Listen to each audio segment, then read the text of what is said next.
such a clear vision and momentum throughout, and it had all the elements I'm really looking for, where we get that deep dive into history, but also are presented sides and narratives that fill it out so we're not getting something that's one-sided or one-dimensional or overly preachy, but we do get a lot of nuance.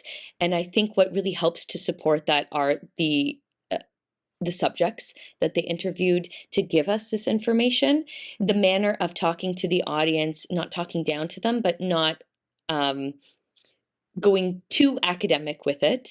I also thought it was really effective, all the found footage and the images to support the storytelling and to guide us through this time, this moment in history, I thought was really effective. So I can see this piece traveling far and wide, and I hope it does, because it is really brilliantly done, and I thought made really good use of the timing too. It felt a very full experience due to the amount of information, but it never felt too rushed. The content of this was amazing. I liked all of the interviews, the voiceovers of the people that, were involved, and the different visuals, and also the camera work was amazing. I loved a lot of the shots. For instance, the train tracks, I really liked the angle, seeing the train tracks in the classroom with the spider web as well. I think it was right after the classroom, there was like a shot outside with the spider web.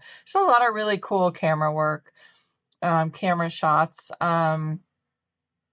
I really liked the music throughout, and just the structure of it too, with a book 1, a book 2, and a book 3, given the length of this. I mean, it was a great length, an hour and a half or so, but I liked that it was structured so that it was easy to follow. It was broken up into parts. I think it was very informative. It had a lot of information. And some of it was actually repeated by different people. So that helped a lot to kind of remember some of the things that were being said. It was just horrific, though, the statistics, and some of these things I've heard for the first time watching this, and some was just something I had heard before and maybe didn't really remember.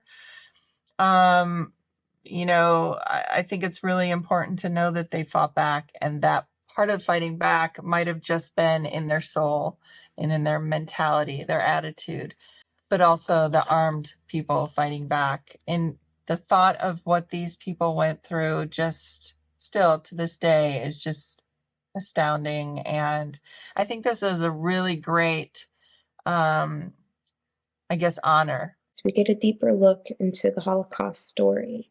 Here we get to see something a little bit more niche, in the fact of this is the journey of the Jewish resistance within their own story. And we get this look through footage, historical footage, from ancestors, from people that had survived throughout their stories and their family stories. And this connects to what we know and are busy trying to make sure that we encapsulate and make sure that we share the history. It's heart-wrenching, it's enduring. We get this emotionally grappling tale told to us. We know the answers, like we know what's forthcoming, yet we still get to see this cinematic approach to it. One scene that I think go back and reflect on is the scene where you have the women working in the factory, and they need gunpowder. And so they managed to figure out ways to smuggle gunpowder so that they could, ultimately take out a gas chamber, which ended up saving plenty of lives, even though they sacrificed themselves for just the betterment of other people.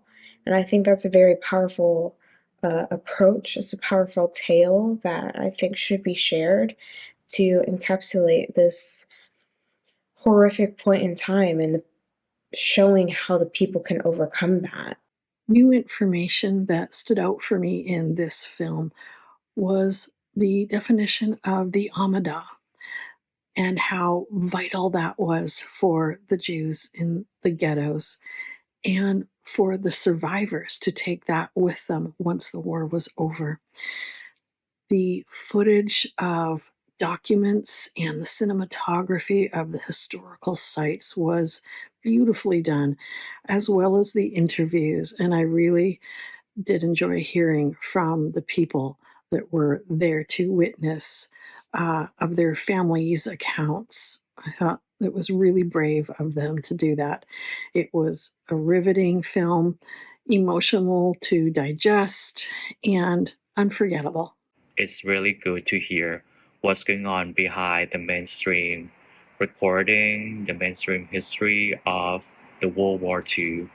And I believe not too many people know that there's like a Jewish ghetto in Poland, and there's a group of people who try to fight against the power of Germany, like back in the time. Also, I never heard of like in the gas chamber, one of the gas chambers in Auschwitz, and there's kind of like a guy who kind of like recording everything inside, like the hell plans, and try to expose it to the world. He kind of keep that into the bottles and become like a a true and important documents to educate people out there in the contemporary times. Everything is well put together. There are lots of footages, lots of interviews that kind of give us like insights and give us like details of how people survived back in the time and how like that legacy is passed on to the next generations. And even though like it might be a lot for other people to understand that, there's always kind of like the message appearing on the screen for us to kind of like going through like the narrative, the storyline of the documentary pretty easily. So it's not hard for us to understand like what's going on here, even though there's lots of details and information in this documentary. I am glad to see that these letters survived for us to learn and understand this version from the Jews' perspective. All the humiliation and the humanizing and the killing, the absolute hatred they lived through, some of them at least lived through. This concept of Amida, it is just beautiful and poetic in its own direness. And I loved how they push on or press on this concept that surviving is indeed the ultimate act of resistance, and how menial daily task for others, like reading or painting or playing music, become a true act of resistance, and how we had these women that became couriers and then learn how to gather or procure arms for the resistance movement. It is just a history of courage. The smuggling of children out of the ghettos for a higher chance of survival, and these survivors talking about how this was the point where they decided to just hope for the best for their children. And this is just enraging. I had a great learning watching this documentary.